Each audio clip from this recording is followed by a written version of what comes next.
विद्यार्थी मित्रों नमस्कार। ओम शांति। आज 14मुं चेप्टर निवसन तंत्र में आपणे आगळ वधशुं। तो छेल्ला लेक्चरनी अंदर आपणे विघटन विषय जोई गया था। विघटनना जुदा जुदा तबक्का विषय आपणे वात करी थी। अवखंडन, अपचय, बराबर छे, पछी खनिजीकरण, सेंद्रियकरण, आ बधा एना जुदा जुदा तबक्का छे एना विषय आपणे माहिती जोई गया था। हवे આજે આગળ વધીએ तो આજનો ટોપિક છે આપણો પહેલો પ્રશ્ન છે વિઘટન પર અસર કરતા પરિબળો। બરાબર, જે વિઘટનની ક્રિયા થાય છે જુદા જુદા તબક્કાની અંદર તો એના ઉપર કયા કયા પરિબળો અસર કરે છે, બરાબર છે, તો એના વિશે જોઈએ। તો મિત્રો વિઘટનની ક્રિયા માટે ઓક્સિજન વાયુ છે એ આવશ્યક છે, બરાબર। ઓક્સિજન વગર વિઘટન થાય નહીં। હવે જે પદાર્થનું વિઘટન થાય છે, બરાબર છે, એ મૃત દ્રવ્યનું રાસાયણિક બંધારણ અને પર્યાવરણીય પરિબળો, બરાબર, આ બે બાબતો ઉપર અસર થાય। અને કઈ રીતે અસર થાય તો કે જે મૃત દ્રવ્યો છે, ડેટ્રાઇટસ છે, એ દ્રવ્યનું રાસાયણિક બંધારણ જો લિગ્નિન અને કાઇટિન યુક્ત હોય, બરાબર છે। લિગ્નિન અને કાઇટિન જાણો છો મિત્રો, પોલિસેકેરાઇડ ઘટકો છે, જટિલ પદાર્થો છે, બરાબર। તો લિગ્નિન અને કાઇટિન આ જટિલ પદાર્થો છે। તો કોઈ પણ મૃત દ્રવ્યોનું રાસાયણિક બંધારણ જો લિગ્નિન અને કાઇટિન યુક્ત હોય તો એના વિઘટનનો દર છે એ ધીમો હોય છે, જેમાં દરે વિઘટન થાય છે, બરાબર। પરંતુ જો ડેટ્રાઇટિસનું રાસાયણિક બંધારણ છે એમાં નાઇટ્રોજન અને શર્કરા જેવા જલદ્રાવ્ય પદાર્થો યુક્ત હોય, નાઇટ્રોજન હોય, શર્કરા છે, આ બધા જલદ્રાવ્ય ઘટકો છે, બરાબર। જો એનાથી દ્રવ્ય બનેલો હોય તો એનું વિઘટન છે એ ઝડપી થાય છે, બરાબર। બીજું કે પર્યાવરણીય પરિબળો ક્યાં ક્યાં તો કે તાપમાન અને ભૂમિનો ભેજ, બરાબર, એનો આધાર રાખે છે। આ બે પરિબળો પર, બે પર્યાવરણીય પરિબળો પર વિઘટનના દરનો આધાર છે। એટલે કે જો તાપમાન છે હૂંફાળું હોય અને ભેજવાળું હોય, બરાબર, તો વિઘટન માટે આ પરિસ્થિતિ છે એ અનુકૂળ છે, બરાબર છે, અનુકૂળ પરિસ્થિતિ છે। હૂંફાળા વાતાવરણની અંદર અને ભેજયુક્ત વાતાવરણ હોય, જમીન ભેજવાળી હોય તો એમાં મૃત દ્રવ્ય જે છે, બરાબર, એનું વિઘટન છે એ સરળતાથી થઈ જાય છે। પણ તાપમાન ઓછું હોય, અજારક જીવન, બરાબર છે, ઓક્સિજનનું પ્રમાણ ઓછું હોય તો એ સમયે વિઘટનનો દર છે એ અવરોધાય છે અને એ સમયે કાર્બનિક દ્રવ્યોના ભંડાર રચાય છે। જે દ્રવ્યો જમીન ઉપર કાર્બનિક પદાર્થો પડી રહે છે, બરાબર, તો એનો ભંડાર રચાય છે। પણ ઓક્સિજનનો અભાવ હોય, અજારક જીવન હોય, તાપમાન ઓછું હોય ખૂબ જ, બરાબર, તો એનું સરળતાથી વિઘટન થઈ શકતું નથી। તો મિત્રો આ બહુ સિમ્પલ બાબત છે, બરાબર, કે મૃત દ્રવ્યનું રાસાયણિક બંધારણ જો લિગ્નિન અને કાઇટિન યુક્ત હોય તો વિઘટનનો દર ધીમો હોય, નાઇટ્રોજન ને શર્કરા જેવા જળદ્રાવ્ય ઘટકો યુક્ત હોય તો વિઘટન ઝડપી બને। પછી પર્યાવરણ પરિબળોમાં તાપમાન અને ભૂમિ, હૂંફાળું વાતાવરણ અને ભેજયુક્ત જમીન હોય તો અનુકૂળ, પરંતુ તાપમાન ઓછું અને અજારક જીવન એટલે ઓક્સિજનનો અભાવ હોય તો એ વિઘટનનો દર છે અવરોધાય અને કાર્બનિક દ્રવ્યોના ભંડાર છે એમને પડ્યા રહે છે, એટલે કે રચાય છે। ત્યારબાદ મિત્રો આપણે નવો સવાલ જોઈએ। નિવસન તંત્રમાં ઉર્જા પ્રવાહ એટલે કે શક્તિ પ્રવાહ સમજાવો। કોઈ પણ નાનું કે મોટું કોઈ પણ નિવસન તંત્ર હોય મિત્રો, એમાં ઉર્જાનો પ્રવાહ, બરાબર છે, એનો વહન કઈ રીતે થાય છે એ આપણે જોવાનું છે। તો સૌથી પહેલું વાક્ય છે કે ઊંડા સમુદ્રના જલતાપીય નિવસન તંત્ર સિવાય। હવે ઊંડા સમુદ્રનું જલતાપીય નિવસન તંત્ર એટલે શું કે ખૂબ જ સમુદ્રની ઊંડાઈએ મિત્રો કે જ્યાં સૂર્ય પ્રકાશ પહોંચી શકતો નથી, બરાબર છે, એવી ઊંડાઈએ જે સજીવો વસવાટ કરે છે નિવસન તંત્ર છે એ જલતાપીય નિવસન તંત્ર છે, જે ખૂબ જ ઊંડા સમુદ્રની અંદર છે અથવા સમુદ્રના તળિયે છે એમ કહીએ તો પણ ચાલે। એના સિવાય આ જલતાપીય નિવસન તંત્ર સિવાય પૃથ્વી પરના બધા જ નિવસન તંત્રો માટે ઉર્જાનો એકમાત્ર સ્ત્રોત સૂર્ય જ છે। એનો મતલબ એવો થયો કે જલતાપીય નિવસન તંત્રમાં સૂર્ય છે એ ઉર્જાનો સ્ત્રોત નથી, કારણ કે સૂર્યનો પ્રકાશ સમુદ્રના તળિયે ઊંડે પહોંચી શકતો નથી, બરાબર છે। ચાલો, તો એ નિવસન તંત્ર સિવાય બાકીના બધા નિવસન તંત્ર માટે ઉર્જાનો સ્ત્રોત શું? સૂર્ય છે. કેમ અહીંયા નહીં? કારણ કે સમુદ્રના તળિયે સૂર્યની એનર્જી, સૂર્યનો પ્રકાશ પહોંચી શકતો નથી. ચાલો, નેક્સ્ટ પોઈન્ટ છે, આપણે સૌર વિકિરણના એટલે કે સૌર ઉર્જાના 50% કરતા પણ ઓછા ભાગનો પ્રકાશ સંશ્લેષણ સક્રિય વિકિરણ, બરાબર છે, એટલે કે ફોટોસિન્થેટિકલી એક્ટિવ રેડિયેશન, જેને ટૂંકમાં PAR કહેવામાં આવે છે, એમાં પરિણમે છે. બરાબર. હવે સૂર્યમાંથી તો અથાગ શક્તિ પ્રાપ્ત થાય છે, બરાબર છે, કેટલી એનર્જી પ્રાપ્ત થાય છે, પણ બધી છે એ કઈ વનસ્પતિઓ કે પ્રાણીઓ દ્વારા ઉપયોગમાં લેવાતી નથી. પણ એનો જે પ્રકાશ સંશ્લેષણ વિકિરણ માટે જે ઉપયોગમાં લેવાતો સૂર્યનો જથ્થો છે, બરાબર, મતલબ કે સૂર્યની જે એનર્જી છે, એના વિકિરણો છે, કેટલા છે? તો કે સૌર વિકિરણના 50% કરતા પણ ઓછા ભાગનો પ્રકાશ એ પ્રકાશ સંશ્લેષણ સક્રિય વિકિરણમાં પરિણમે છે, જેને શું કહેવામાં આવે છે? પ્રકાશ સંશ્લેષણ સક્રિય વિકિરણ, એટલે કે ફોટોસિન્થેટિકલી એક્ટિવ રેડિયેશન, જેને ટૂંકમાં શું કહેવામાં આવે છે? PAR, અથવા PAR નું પૂર્ણ નામ શું? ફોટોસિન્થેટિકલી એક્ટિવ રેડિયેશન. ચાલો, સ્વયંપોષી સજીવો અકાર્બનિક પદાર્થોમાંથી ખોરાક બનાવવા માટે સૌર ઉર્જાનું સ્થાપન કરે છે.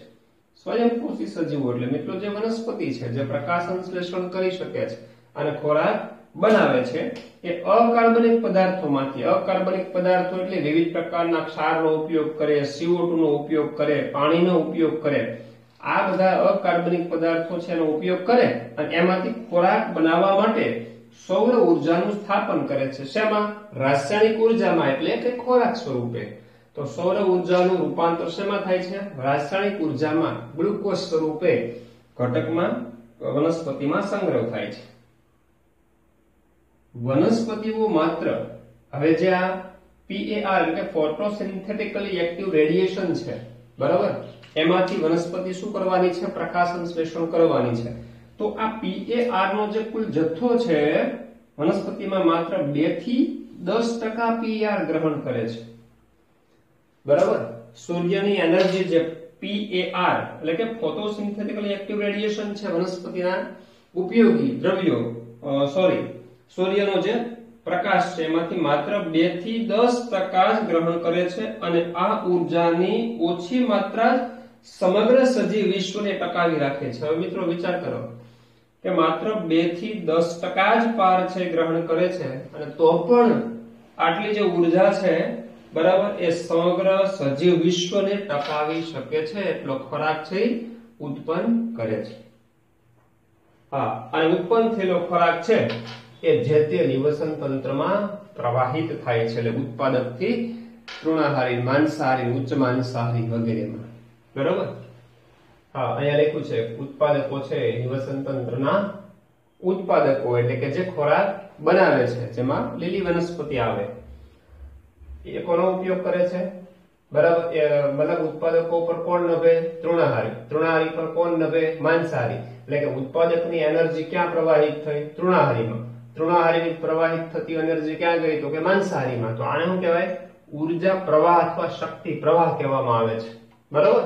અને આ ઉર્જા પ્રવાહ છે, આ નિવસન તંત્રમાં ઉર્જાનું વહન ઉત્પાદકથી, તૃણાહારીથી, માંસાહારીથી ઉચ્ચ માંસાહારી, આમ એક દિશીય થાય છે. આને એક દિશીય વહન કહેવાય, કારણ કે આનાથી રિવર્સ એનર્જીનું વહન છે મિત્રો પોસિબલ નથી, કારણ કે માંસાહારીની શક્તિ તૃણાહારીમાં ક્યારે નથી આવી શકતી, તેમજ તૃણાહારીની શક્તિ છે ઉત્પાદકોમાં ક્યારે પાછી આવી શકતી નથી. એટલે એનર્જી ફ્લો, બરાબર છે, એ હંમેશા કેવો છે? એક દિશીય છે. અને ઉર્જાના વહનનું નિયમન છે મિત્રો થર્મોડાયનેમિક્સના નિયમો દ્વારા થાય છે. જાણો છો ઉર્જા સંરક્ષણના નિયમો? થર્મોડાયનેમિક્સનો પ્રથમ નિયમ અને બીજો નિયમ છે, બરાબર. આ બે નિયમો દ્વારા આ ઉર્જાનું જે વહનનું નિયમન છે એ થાય છે. ચાલો, તો આ ઉર્જા પ્રવાહ એટલે કે શક્તિ પ્રવાહની વાત કરી. હવે ત્રીજો પ્રશ્ન છે આજનો, નિવસન તંત્રના ઉત્પાદકો અને ઉપભોક્તા વિશે માહિતી આપો. તો બહુ સિમ્પલ પ્રશ્ન છે મિત્રો. ઉત્પાદકો અને ઉપભોક્તા. તો સીધી વાત છે. ઉત્પાદકો કોણ? જે પ્રકાશ સંશ્લેષણ કરીને ખોરાક બનાવે એને ઉત્પાદકો કહેવાય. તો એમાં કોણ આવે? સીધી વાત છે. પ્રકાશ સંશ્લેષણ કોણ કરે? તો કે લીલી વનસ્પતિ. બરાબર. તો જુદા જુદા નિવસન તંત્રની જે લીલી વનસ્પતિઓ છે ઉત્પાદક તરીકે વર્તે છે. પછી એ જલીય નિવસન તંત્રની હોય કે સ્થળજ નિવસન તંત્રની હોય છે. અચ્છા, આ ઉત્પાદકો જે ખોરાકનો ઉત્પાદન કરે છે એનો ઉપયોગ કરનારા સજીવો છે એને ઉપભોક્તા કહેવાય છે. બરાબર. એટલે પૃથ્વી પરના બધા જે પ્રાણીઓ છે જે પ્રકાશ સંશ્લેષણથી ખોરાક બનાવી નથી શકતા, જે ખોરાક માટે વનસ્પતિ પર આધારિત છે, એવા બધા સજીવોને શું કહેવામાં આવે છે? ઉપભોક્તા કહેવામાં આવે છે. ઓકે, ચાલો વિગતવાર જોઈએ. તો પહેલા વાત કરીએ આપણે ઉત્પાદકોની. તો કે નિવસન તંત્રમાં લીલી વનસ્પતિઓ મિત્રો ઉત્પાદકો છે, કારણ કે લીલી વનસ્પતિ સિવાય કોઈ ખોરાક બનાવી શકવાના નથી, એટલે ઉત્પાદકો છે.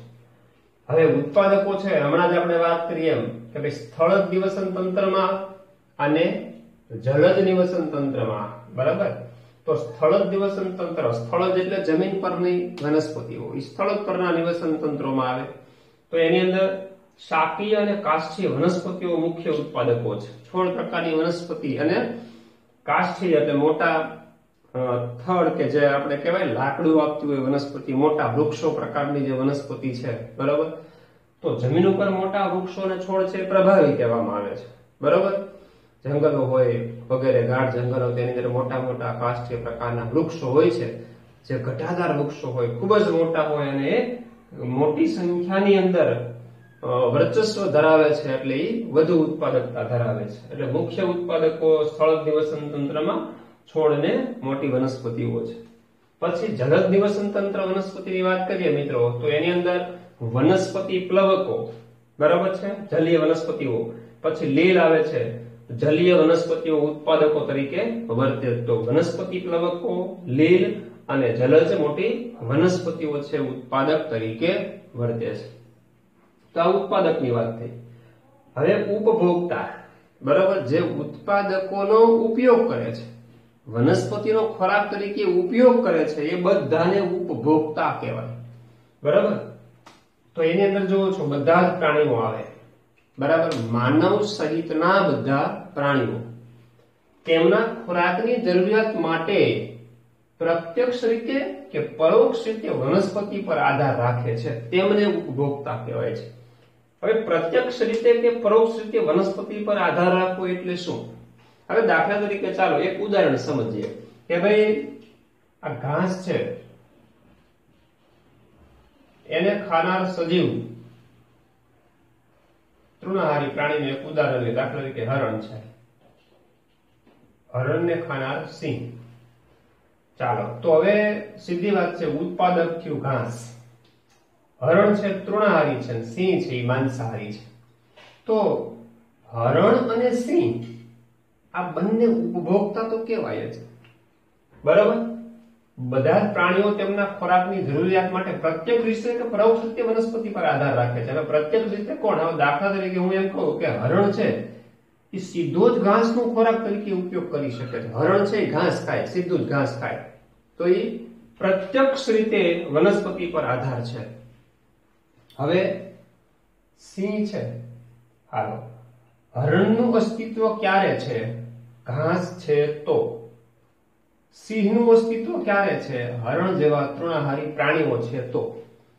હાલો, સિંહ કોને ખાય છે? હરણને. હરણ કોને ખાય છે? ઘાસને. હા, પણ સિંહ ડાયરેક્ટ ઘાસ ખાતો નથી. બરાબર. તો સિંહનો ખોરાક ભલે ઘાસ નથી, પણ સિંહ છે એ ઘાસ ઉપર નભનારું પ્રાણી તો કહેવાય પરોક્ષ રીતે. કેમ? ઘાસનું અસ્તિત્વ છે તો જ હરણ જેવા પ્રાણીઓ છે જે સિંહનો ખોરાક બને છે. તો ઉત્પાદક જ ન હોત, હા, તો હરણનું અસ્તિત્વ પણ ન હોત, તૃણાહારીનું અસ્તિત્વ પણ ન હોત, તો સિંહનું અસ્તિત્વ હોય જ નહીં. બરાબર. તો સિંહ છે ડાયરેક્ટલી ઘાસ ભલે નથી ખાતો, હરણ ઉપર આધારિત છે, હરણને ખાય છે મતલબ તૃણાહારી પ્રાણીને ખાય છે, પણ એ તૃણાહારી પ્રાણી તો ઘાસ ઉપર નભનારું છે કે નહીં? તો સિંહ ઘાસ ઉપર પ્રત્યક્ષ રીતે નહીં પણ પરોક્ષ રીતે તો નભે છે જ મિત્રો. ક્લિયર થઈ ગયું? તો ફરીથી વાક્ય વાંચીએ. બધા જ પ્રાણીઓ તેમના ખોરાકની જરૂરિયાત માટે પ્રત્યક્ષ રીતે કે પરોક્ષ રીતે વનસ્પતિ પર આધાર રાખે છે જ. એટલે સિંહનું અસ્તિત્વ વનસ્પતિ હોય તો જ રહે, નહીતર રહી શકે નહીં. તેમને ઉપભોક્તા કહેવામાં આવે છે. બરાબર? તો હરણ પણ ઉપભોક્તા છે અને સિંહ પણ ઉપભોક્તા છે.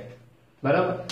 હવે હરણ ને સિંહ બે ઉપભોક્તા છે, તો બેમાં તફાવત શું જોઈએ? હરણ તૃણાહારી છે અને સિંહ છે માંસાહારી છે. બરાબર? તો તૃણાહારી છે ને પ્રાથમિક ઉપભોક્તા કહેવાય. કેમ? સીધો જ વનસ્પતિનો ખોરાક તરીકે ઉપયોગ કરે એને મિત્રો પ્રાથમિક ઉપભોક્તા કહેવાય. તો હરણ છે સીધો જ ખોરાક તરીકે ઘાસનો ઉપયોગ કરે એટલે એને શું કહેવાય? પ્રાથમિક ઉપભોક્તા કહેવાય. હા, સ્થળજ નિવસન તંત્રમાં જમીન પરના જે નિવસન તંત્રો છે એમાં કીટકો, પક્ષીઓ, સસ્તનો તથા જલજ નિવસન તંત્રની અંદર મૃદુકાય પ્રાણીઓ, બરોબર છે, મૃદુકાય પ્રાણીઓ છે મિત્રો, એ બધા તૃણાહારી છે, મતલબ પ્રાથમિક ઉપભોક્તા છે. તો પ્રાથમિક ઉપભોક્તામાં કોણ આવે? બરોબર, સ્થળજ નિવસન તંત્રમાં કીટક, પક્ષીઓ, સસ્તનો અને જલજ નિવસન તંત્રમાં મૃદુકાય પ્રાણીઓ છે એ તૃણાહારી છે. હા, બધા જ કઈ ઘાસ પર નભનારા હોય એવું જરૂરી નથી. પછી જે માંસાહારી પ્રાણીઓ તૃણાહારી એટલે શાકાહારીને ખાય છે, બરાબર, જે માંસાહારી પ્રાણી એટલે કે દાખલા તરીકે અહીંયા સિંહ તૃણાહારી એટલે કે શાકાહારીને ખાય છે. કોને ખાય છે? હરણ. તો હરણ તૃણાહારી છે, બરાબર, તેને દ્વિતીય ઉપભોક્તા કહેવામાં આવે છે. તો અહીંયા સિંહ છે એ દ્વિતીય ઉપભોક્તા છે, બરાબર. અને જે માંસાહારી પ્રાણી બીજા માંસાહારીને ખાય છે તેને તૃતીય ઉપભોક્તા કહેવામાં આવે છે. તો એના માટે એક નવી ચેન આપણે બનાવીએ. દાખલા તરીકે છેલ્લે એક ઉદાહરણ આપ્યું છે મિત્રો, જો ઘાસ, ઘાસ ખાનારા કીટકો, કીટકોને ખાનારા દેડકા, દેડકાને ખાનારા સાપ.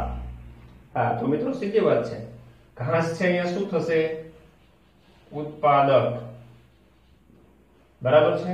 પછી કીટકો છે એ ઘાસને ખાનારા કીટકો છે, એટલે કીટકો છે એ અહીંયા પ્રથમ પ્રાથમિક ઉપભોક્તા કહેવાય, બરાબર. દેડકો છે તૃણાહારીને ખાય, કીટકો પ્રાથમિક ઉપભોક્તા એટલે તૃણાહારી, બરાબર. તો આ દ્વિતીયક ઉપભોક્તા અને સાપ છે દેડકાને ખાય છે, તો સાપ છે એ તૃતીય ઉપભોક્તા કહેવામાં આવે છે, બરાબર. તો આ ઉત્પાદકો અને